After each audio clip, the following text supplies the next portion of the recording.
Okay, magandang araw muli mga kababayan. Ito, pag-usapan ulit natin itong nangyaring rally dyan sa may Forbes Park, sa may gate mismo ng Forbes Park, no? Sa parte ng Buendia. Ayan, at na-alerto itong mga kapulisan mga kababayan sa anunsyo ni Kiko Barsaga na kung saan ipapasukin nga itong Forbes Park para lusubin ang bahay ni Romualdez at Saldico at para kunin yung mga perang ninakaw nila sa kaban ng bayan. Ayan, ito nga, at pakinggan natin itong mensahe ni Kiko Barsaga habang siya ini-interview, no? At meron siyang mensahe na kung saan hindi doon nagtatapos kagabi lamang yung rally na ito, kundi araw-araw ay magkakaroon ng rally mga kababayan at para kalampagin itong gobyerno natin na para umaksyon sa mga nangyayaring nakawan dito sa ating gobyerno. Ito, pakinggan po natin to si Kiko Barsaga mga kababayan. Yung next day surprise, hindi ko sasabihin kung saan subdivision, hindi ko sasabihin kung ilan kami, hindi ko sasabihin kung anong oras. It's just surprise and sila na bahala. Para sa akin lang, we have to protect the interest of the Filipino people over the interest of corrupt politicians. So sorry din sa lahat ng mga police at sa lahat ng mga security agencies. Ang dami-dami nila na nag-overtime ngayon, thousands. Pero kailangan talaga ito ng bansa natin. If we do not show, not just the local community but the international community, that there is chaos and there is corruption within our system, then there will be no change. Hindi natin pwedeng ulit-ulitin lang yung mga nangyari for the past few years,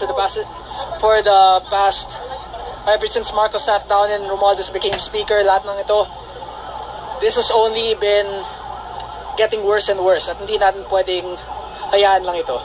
At some point, we have to say it has to stop. Tuloy-tuloy na ba ito? Ha? Yes, every day.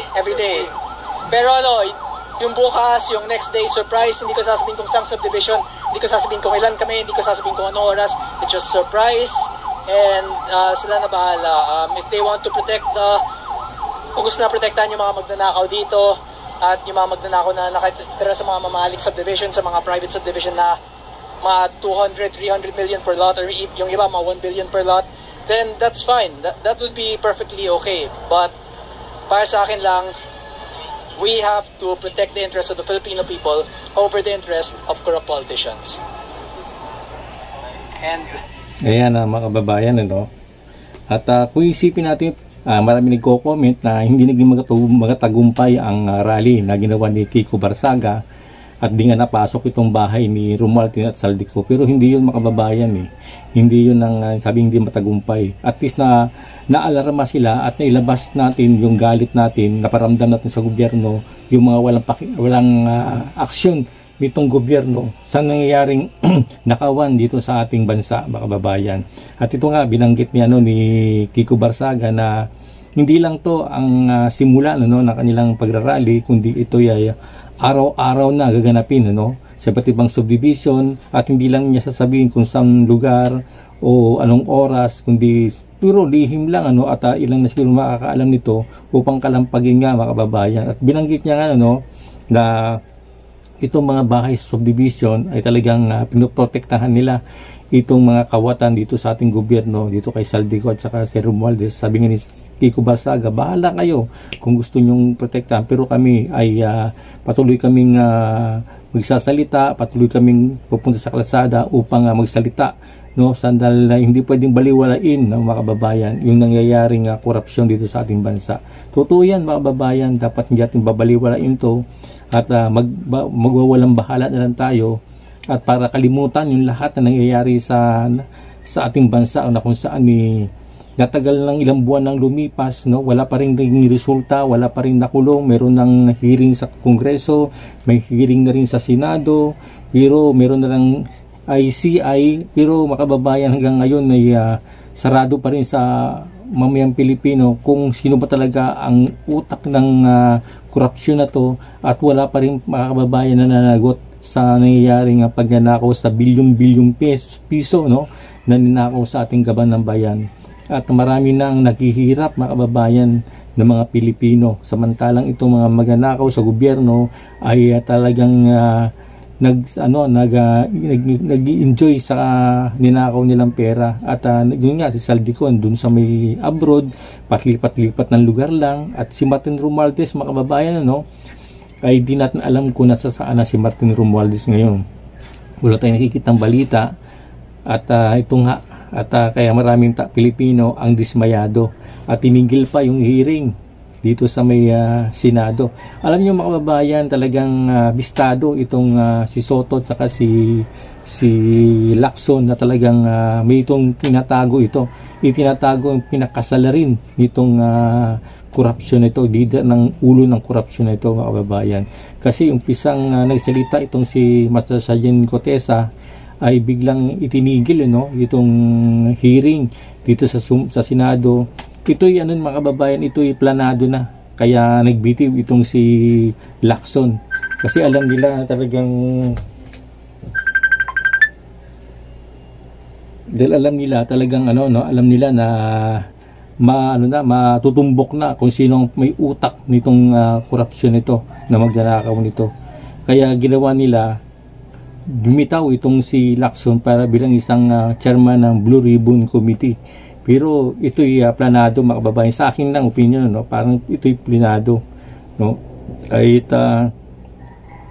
pagkabitaw niya ay pinasa nga ni Soto sa mga ibang congressman sa majority, pero walang tumanggap, walang gustong umako ng maging chairman ng Blue Ribbon Committee. Ibig sabihin talagang ginawa nila ito upang talagang totaling matigil itong hearing na to sa may Senado. Kung talagang seryoso ito mga kababayan, itong si Soto at saka si Lacson, dapat ibigay nila sa minority kagaya ni Marcoleta, kung saan talaga naman siya ang dating unang chairman nitong Blue Ribbon Committee nito at magandang ang daloy ng investigasyon dito nga mga kababayan sa may bilang chairman na si Senador Marcoleta. Kaso nga yun nga ay tinanggal nila kasi nga alam nila na talagang mabibisto at matutukoy na kung sino talaga ang pinaka-ugat ng sindikatong ito mga kababayan. Kaya ito, tuloy-tuloy lang tayo mga kababayan sa ating ginagawa na upang mailabas natin yung ating galit o saloobin sa nangyayaring korupsyon sa ating bansa.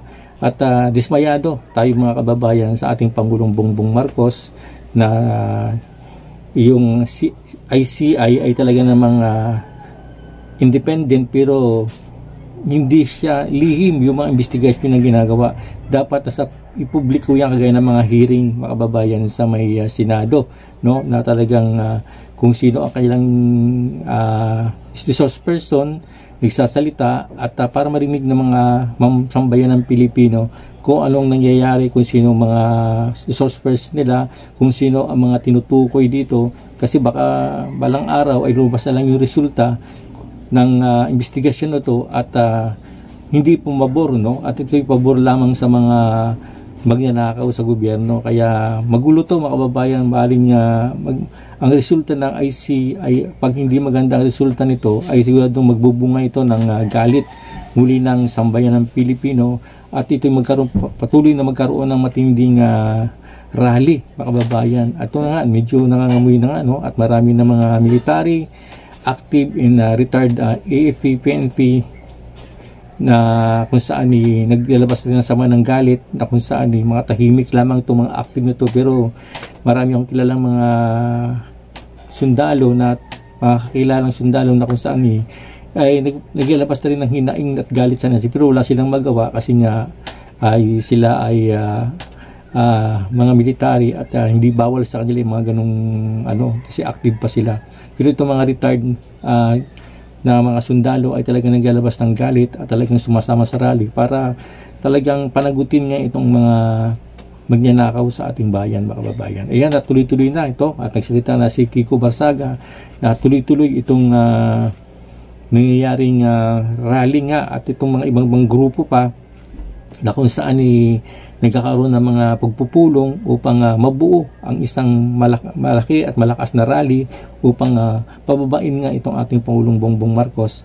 At itong sa October 31 mga kababayan, may panibagong rally, pangunguna naman ito nila Captain Dado, at ito po, abangan po natin to at malaman po natin kung talagang itong pwersa nito ay magbibigay ng impact talaga, ng malakas impact sa mga magnanakaw sa ating gobyerno, mga kababayan. Ito ang ganito na lang ating update. Kung bago ka lang sa aking channel, please like and subscribe para updated ka sa aking ginagawang upload video. Salamat po.